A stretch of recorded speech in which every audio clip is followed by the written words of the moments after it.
Welcome back to MovieRecaps. Today I'll bring you a 2015 action and comedy movie named The Man from U.N.C.L.E. Be ready for some spoilers. At the height of a Cold War between East and West Germany, a wall is constructed between the countries. A man named Napoleon Solo meets Gaby Teller, who works as a mechanic in East Berlin. Gaby asks why he comes to meet her, to which Solo explains he's looking for her father, Udo Teller, who was forced to work for Hitler during World War II. Gaby says she hasn't heard anything about her father for the past 18 years. Solo tells her that after World War II Udo worked for the US and lived a nice life there. But in 1961 he disappeared like steam from a tea kettle and is now found in Rome. And Gaby's uncle Rudy seems to be involved in this, so they believe Gaby can help them find Udo. Solo gestures towards the window, and Gaby sees someone is spying on them. The guy has been following Solo since he entered East Berlin. Solo points out she's only left with two options now: leaving East Berlin with him now or getting some special interrogation from the Russians later. Therefore, Gaby drives out of the shed while Solo hides under and gives her the directions. Later they stop at a traffic light, and very soon the Russian catches up and looks at Gaby suspiciously. After confirming the Russian only has one hand on the steering wheel, Solo tells Gaby to drive as soon as she hears gunshots. He gets up very quickly and shoots at the Russian, but the latter is able to duck the attack and continues chasing. The Russian guy seems able to follow them no matter how hard Gaby tries, but soon, by using a construction site ahead, Gaby is able to lose him for seconds. After entering another road, Gaby blends into the cars parking there, which isn't noticed by the Russian. Solo knows the Russian will come back soon, and briefs Gaby on his plan before getting out of the car. The Russian holds a gun and starts reversing back, and Gaby is also sneaking away from the sidewalk. But the shadow doesn't go unnoticed, prompting the Russian to follow behind. Just then, Solo walks out from behind and shoots at the chasing car, causing it to lose control. But he isn't certain about whether the guy is dead or not. Gaby soon comes back to pick Solo up, after which the Russian guy comes out and hits their tire. The guy catches up and tries to stop the car in a very Russian way. And apparently and suddenly, the director doesn't allow them to use guns here. Very soon, the desk lid gets pulled off, and they manage to lose him again. Solo insists on Gaby speeding up towards an alley even though it doesn't seem to be wide enough.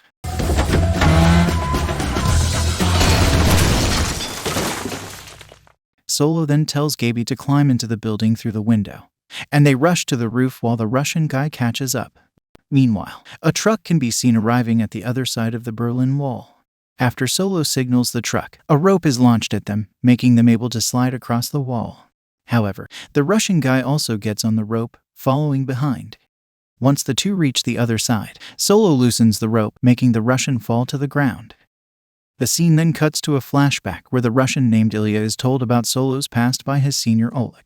Solo was an infamous thief stealing antiques across Europe, during which he even learned many languages. Even though the government caught him at last, it was just by luck.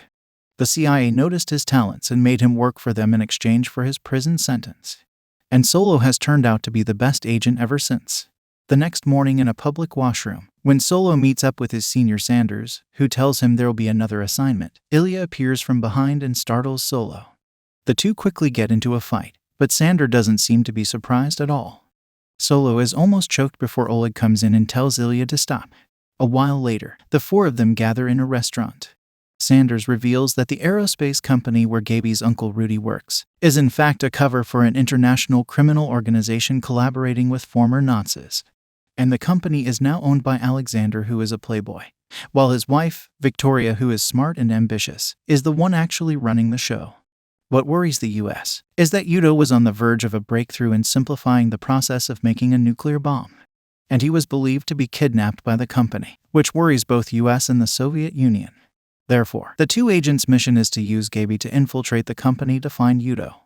After that, their seniors leave the two to get acquainted. Obliviously, they don't get along well and start to insult each other's backgrounds.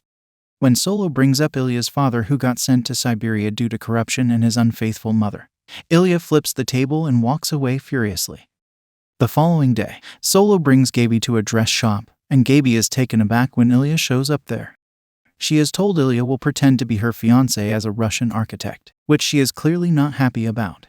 Solo convinces her it's just their covers for the mission, and she will introduce Ilya to her uncle Rudy in Rome.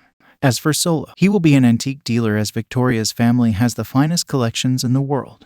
Gaby has no choice but to comply with their plan. Some time later, the trio arrives in Rome for their mission. When Solo is checking into the hotel, he notices two guys are already following Gaby and Ilya. When the guys are away, he tells Ilya that Rudy is going to test if he is an agent. Therefore, he'd better not react the Russian way when the guys rob him. Take it like a pussy. Gaby and Ilya do get robbed as expected, but Ilya is still very angry that his father's watch gets taken. Back in the hotel, Gaby has a call with her uncle Rudy and gets invited to the 50th anniversary event of the company. Later, Gaby offers Ilya a drink, but he declines and proceeds to focus on his chess game. Bored, Gaby starts to play music on the radio and dance, making Ilya not able to concentrate. She invites him to dance with her but again gets turned down. She then starts to mess with him, and Ilya warns her he will put her down if she continues. On hearing that, Gaby quickly pounces on him and starts to wrestle with him. And a while later, they end up in a cowgirl position, Ilya and under her knees. Gaby seems to be going to kiss Ilya, but it turns out she is just drunk and falls asleep. On the other side, Mr. Solo flirts with the hotel receptionist and manages to clap the Italian cheeks. Just another 5 minutes? I know your 5 minutes, Mr. Devaney. After failing to get some morning exercise, he discovers a bug inside the clock, and soon he discovers more of them and goes to confront Ilya, who then also shows him the devices he found. Later, before leaving for the event, Ilya makes Gaby wear an engagement ring. At the event, Gaby introduces Ilya to her uncle Rudy, who questions how they met and starts to insult Ilya being a Russian. Ilya is infuriated by Rudy and walks away alone. Gaby then brings up her father, saying she wants him to attend her wedding, but Rudy claims that he doesn't know his whereabouts either. On the other side, Solo seems to bump into a guy by accident, but in reality, he just stole an invitation from the man. However, he still enters the event from the kitchen, which is seen by one of the guards. When he wanders around the place, the guard approaches him and demands to see his invitation. He acts like he didn't remember to bring it, and manages to make a scene when is told to leave. The chaos catches Victoria's attention, and Solo takes out the invitation, making Victoria send the guard away and apologize. When she helps Solo up, Solo stumbles and falls onto Victoria. After that, while the two chat alone, Victoria realizes Solo just stole her necklace and watch earlier. Solo points out he can get those special collections that are usually impossible to acquire. Elsewhere, Ilya goes to the washroom where three guys gather around the sink. He tells them he needs to use it, but they just tell him to go to the ladies' toilet and continue to ignore him. While Ilya solves the problem in his Russian style, Solo manages to schedule a meeting with Victoria. Back in their hotel, Ilya shows Solo his radiation-sensitive films, which indicate Victoria and Rudy were exposed to radioactive materials recently. So Ilya concludes that the company has managed to enrich uranium. But Solo doesn't care about the findings and leaves. The scene then switches to the outside of the company where Solo can be seen sneaking his way into it. When he is going to cut the wire netting, he notices Ilya is just next to him. All the lights then suddenly go out, and Solo walks up to Ilya, who isn't surprised to see him here. Ilya says they have 10 minutes before the generator gets fixed, and Solo stresses that they mustn't drag any attention during this. Solo then starts cutting the net with his special plier. He says it's made from very hard material and sharpened by CO2 laser. But Ilya seems to have a more efficient tool. CO2 laser. While they are searching the lab, a guard appears, forcing them to hide in a corner. However, Ilya sees the familiar watch and knocks out the guard with his special Russian smack. But it turns out the one isn't his father's watch. Still, they find a hidden button and discover a secret vault underground. And now it is Solo's turn to show off his specialty of stealing, making Ilya stand aside holding Solo's package. Very soon, the vault door is opened by Solo. Did you deactivate the alarm? Model 7010 doesn't have an alarm. What's worse is that Solo doesn't find anything valuable inside. So they soon jump out of a window and tries to escape with a motorboat. However, all the exits get closed before they reach them, and another boat starts to chase behind as well. While Ilya struggles to make a play, Solo jumps into the water and manages to find a truck. He enjoys a sandwich he finds there before Ilya's boat explodes and sinks. While the guards are looking for Ilya, Solo drives the car toward the water and lands it over the guard's boat, after which he rescues the drowning Ilya. At the same time, Alexander reaches the vault and informs Victoria about the incident. She immediately calls Solo's hotel, but receives no response from his room, which prompts her to head toward the hotel suspiciously. On the other side, the duo is also rushing their way back on a motorcycle. Meanwhile, Gaby gets a call from Rudy who wants to apologize to Illya for his rude words. So Gaby has to make up that he's already asleep. Rudy then invites her alone for lunch the next day, saying they have things to talk about. After the call, Gaby contacts another room and tells the other side that the meeting is confirmed. When Victoria arrives at the hotel, the duo also makes it there. They rush back to their rooms from the rear, when Victoria is getting the key to Solo's room in the reception. Very soon, Victoria opens the door of Solo's room, but only to see a confused Solo walking out the bathroom. So she tells her bodyguards to leave before closing the door. Concerned about Solo's situation, Illya takes out his device to eavesdrop on his room.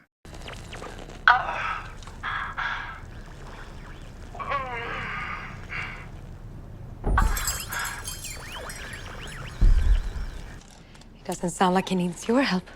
The next day before Gaby leaves for lunch with Rudy, Illya hides a tracker under her dress. Seeing Gaby trembling, he assures her she'll be fine.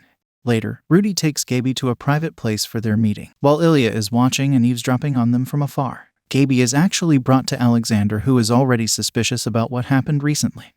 But to everyone's surprise, Gaby betrays Solo and Illya, straight disclosing the whole plan of the two agents trying to retrieve her father and his research. She even shows them the tracker on her thigh, saying Illya is probably nearby. Illya, who hides in the woods near the place, is shocked and starts to make a run for it. On hearing the revelation, Rudy quickly leaves to make a phone call. At the same time, Solo also arrives at Victoria's office and is told to have a drink while Victoria's busy for the moment. Not long after, Solo realizes the drink is drugged and lies down on the couch, saying the last time he drinks this, he fell and hurt badly. Later, he wakes up tied in a chair. Victoria tells him she wants him to die slowly, and that's why she will leave him to Rudy, who is actually an expert on such things. After Victoria leaves, Rudy starts telling about his miserable childhood, when he got constantly bullied and finally became a psycho, who is enthusiastic about torturing people. And World War II even gave him an opportunity to torture captives for extracting information. He made records of how he did his work, and now a whole blank page will be just for Solo. He then proceeds to electrocute Solo while watching him suffering in fascination. Fortunately, Illya somehow manages to locate Solo's place and appears outside the torture room. When Rudy excitedly tells Solo he's going to do it the old-fashioned way with a plier, he notices Illya just standing right behind him. Solo thought he found all the trackers, but it turns out Illya hid one in his shoe. Now the table is turned, and Rudy gets a taste of his childhood again. He begs for his life, giving out the information that a nuclear warhead was already made and will be delivered tomorrow on their private island. While the two discuss what they should do with Rudy, he struggles to break free but ends up setting the chair on fire and killing himself. On the other side, Gaby finally gets to reunite with her father after 18 years. Illya and Solo then travel to the airport, where Waverly, the British naval commander, will be in charge of the remainder of the mission. Sanders instructs Solo to retrieve Udo and his research disk and kill the Russian if necessary. Illya also receives similar orders from Oleg. A while later, Waverly starts with a very unexpected disclosure that Gaby is his agent in this mission the whole time. After Udo was kidnapped, he immediately recruits Gaby and waits for an opportunity to trace her father. So it was his order to make Gaby betray Solo and Illya in order to find Udo first. He knew Illya has enough time to escape, as the engagement ring he gave Gaby is actually a bug. Now the British Navy will seize the island, and the duo's mission is to secure the nuclear warhead and rescue Udo and Gaby. On the island, Udo requests that Gaby assists him in his work, to which Victoria readily agrees. In the lab, a scientist mentions the warhead will signal another missile to lock on it for the double impact. Just then, Gaby knocks over a plate, distracting the scientist and giving Udo an opportunity to replace a part of the warhead. Following that, Victoria walks into the lab and takes away Gaby, warning Udo not to play games with her. You can start by putting back the correct lens, Professor. On the aircraft carrier, Waverly starts to brief the army and the duo on their plan. A while later, Udo finishes the final work and is forced to hand out his computer disk and its backup disk. What about Gaby? She'll be joining you shortly. Before dawn, the army along with Solo and Illya starts to land on the island and starts their action. The duo soon reaches the lab but only finds the dead body of Udo, and that the warhead was already transferred. while Illya separates to look for the bomb. Solo accidentally finds Illya's father's watch on one of the guards. Following that, when he enters the control room, he notices Alexander is leaving with the warhead and Gaby. Solo soon starts chasing them with an off-road vehicle, and Illya also follows behind with a motorbike. The duo takes a detour and manages to catch up, but Alexander hits the motorbike, making Illya lose control and get thrown away. Solo then strikes Alexander's car, causing it to flip over. Alexander's highlight of beating Solo with a wrench lasts about 10 seconds before getting killed by Illya. But unbeknownst to Illya, Solo stole the disc from Alexander during the fight. Later, when the army examines the warhead, they find it's a regular bomb and that they were tricked by the decoy. After analyzing the situation, they conclude Victoria has left in one of 100 fishing boats. But Solo sees a familiar name that he has seen on a photo in Victoria's office. They contact the boat on the radio, and the captain on the other side says he doesn't know what they are talking about. But after Solo insults Victoria's husband, she responds by saying Solo's family will be murdered within a year and he won't be able to do anything about it. Solo then reminds her that the Navy has found her general location while they're talking. With the help of the warhead they just got from Alexander, the missile will lock on the nuclear one and was launched 45 seconds ago, leaving her 30 seconds until the impact. Besides, the nuclear one won't be triggered as it requires fission. Just then, some men start to jump off the boat, and as Victoria looks up at the sky, the missile is already on her forehead. The next day in the hotel, Gaby apologizes to Illya for not telling him the plan, to which Illya responds by saying it's totally understandable. Gaby wants to return the ring, but Illya puts it back, wanting her to keep it as a souvenir. When they are about to kiss each other, a phone call interrupts. It's Oleg telling him that Solo allegedly has the disc, and urging Illya to get it. Illya heads to Solo's room, and Solo is packing his baggage, telling him to get some drinks. Illya soon sees the disc under his clothes.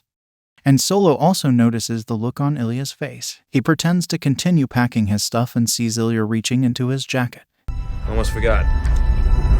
Got something for you. Solo points out he knows their mission is the same. Later, they share a drink on the terrace while having a little bonfire to keep them warm. Waverly later comes to inform them that their superiors agreed to let him keep the team for the next mission in Istanbul. And the team is given the code name U.N.C.L.E, which stands for the United Network Command Law Enforcement. The end. Subscribe for more content like this, and here are another 2 recommended recaps. Click to check them out. Hope you enjoy my videos. Until next time.